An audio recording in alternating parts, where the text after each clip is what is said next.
So, this is an important day for Lund, for Skåne, for Sweden, for UNOPS, and for the world. And my name is Mia Rolf. I'm the CEO of Ideon Science Park, and I will be presenting the speakers. We will have a few speakers on stage, and when everyone has said what they want to say, I will also gather the key people on stage and open the floor for questions. Are you with me? Great. So, and I will speak a little bit more last because I'm the least important person on stage today. I will start with asking you to welcome the Executive Director from UNOPS, based in Copenhagen, Mrs. Grete Faremo, up on stage.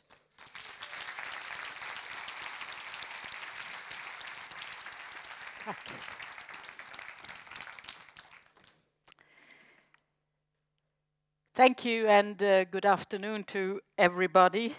It's a real pleasure to be here with you today to launch the UNOPS Global Innovation Center at the Ideon Science Park here in Lund.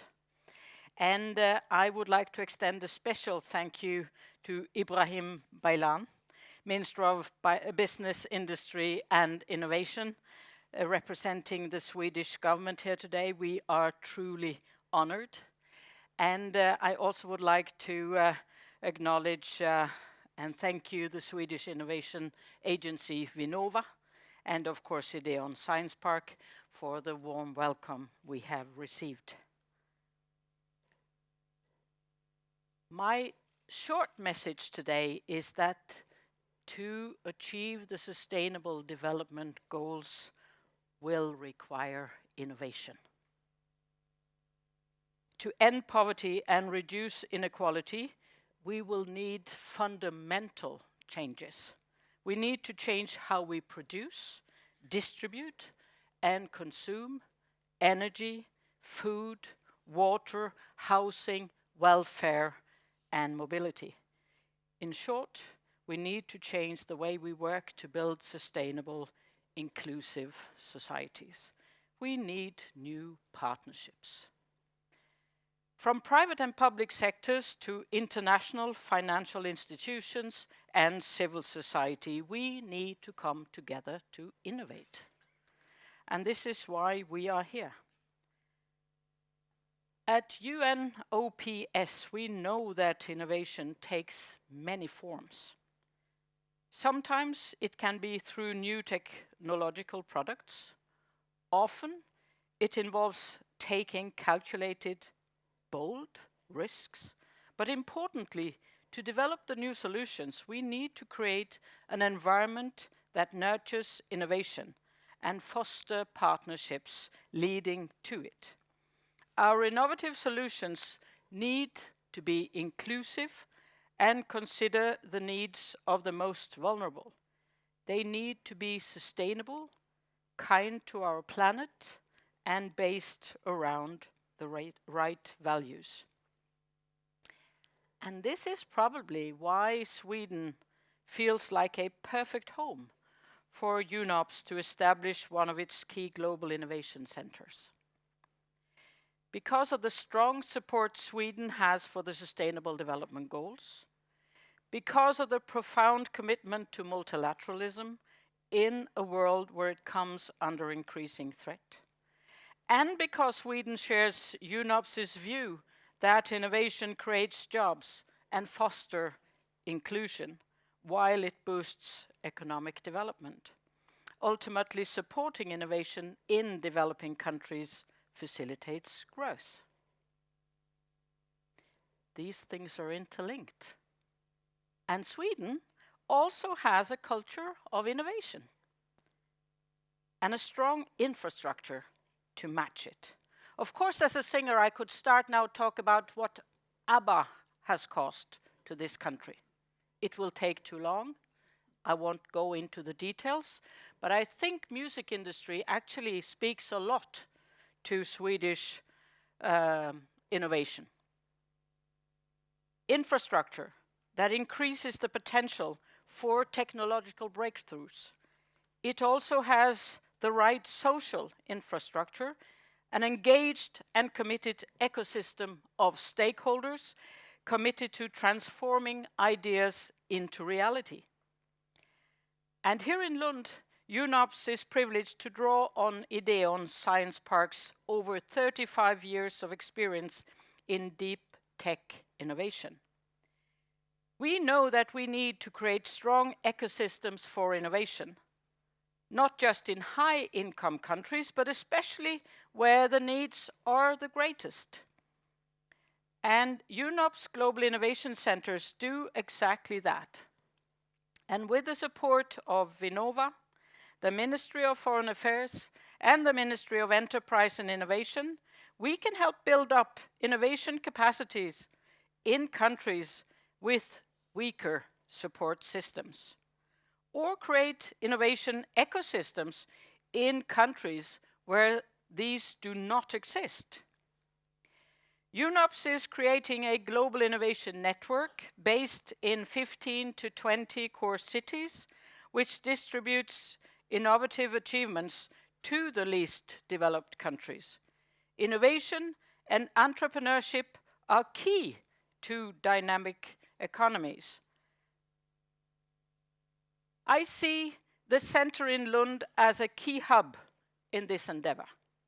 It will serve as a key location for ideas that require a long development time and will provide access to high level of infrastructure that allows for deep technology. Importantly, it will bring together the private sector with governments, international organizations, universities and NGOs to establish global networks. But we don't have to do it bottom up, sort of reinvent the wheel, but rather build on what is already existing, but to the benefit of all. Build the win-wins. In doing that, it supports the innovation process, facilitates knowledge transfer, and helps pool resources. This way, it can make a meaningful impact in people's lives.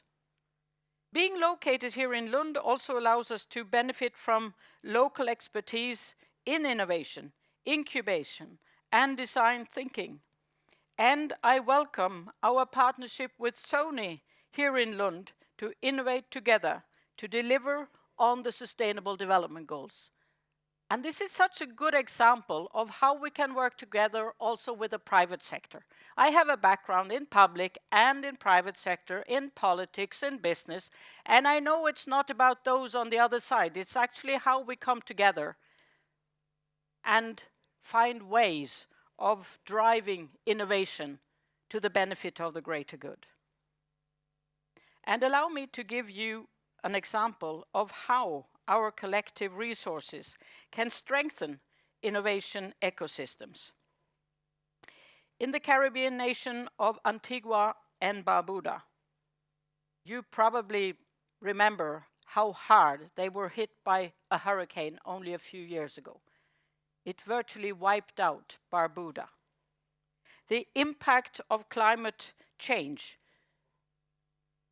is too real in that country. Rising sea levels, altered rainfall patterns, and increasingly severe storms threaten lives and livelihoods. It is critical to find new technological solutions to adapt. And to help with this, UNOPS has last year launched a global innovation center there, which brings together world-class programmers and developers. Actually, we asked the government, do you have time for establishment of this innovation center? The response was, we have no time to lose. And through the center, local innovators work with international technology, media and renewable energy companies, including Sony and other partners from Ideon Science Park here in Lund. And this has now led to cross-border collaborations, training and mentorship opportunities. And importantly, the collaboration has already resulted in meaningful local ideas to develop clean technologies to tackle the climate crisis. And UNOPS, in this role as the catalyst, help build these networks where we connect to universities, to business, authorities, and the entrepreneurs to help them work smarter together. And in sub-Saharan Africa and South Asia alone, 28 million jobs will be needed each year to cater to the growing numbers of working age youth. This is a huge challenge, and it will need a substantial increase in entrepreneurship. And the private sector is key to making this happen. You may have seen calculation about how much implementation of the Sustainable Development Goals will cost. Some say $7 trillion annually. 6 of those trillions will have to come from the private sector. 80% of the jobs in the Global South will have to be built in the private sector. Clearly, what we do together with the private sector, how we drive innovation, matters. But coming back to the innovative entrepreneurs, particularly those in the developing world, will still need the support. Many live far away from bustling tech hubs and do not have access to the tools and networks that innovators in our high-income countries have. That needs to change. Achieving those 17 Sustainable Development Goals is only possible if we all pull together our resources and find new solutions to the world's biggest challenges. And I believe that this initiative is a step in the right direction. It makes us able to move faster, reach the good solutions, hopefully stronger solution, faster. So once again, I thank you for all your support, and I look forward to working with you on this important endeavor, and thank you so much for being here today. Thank you.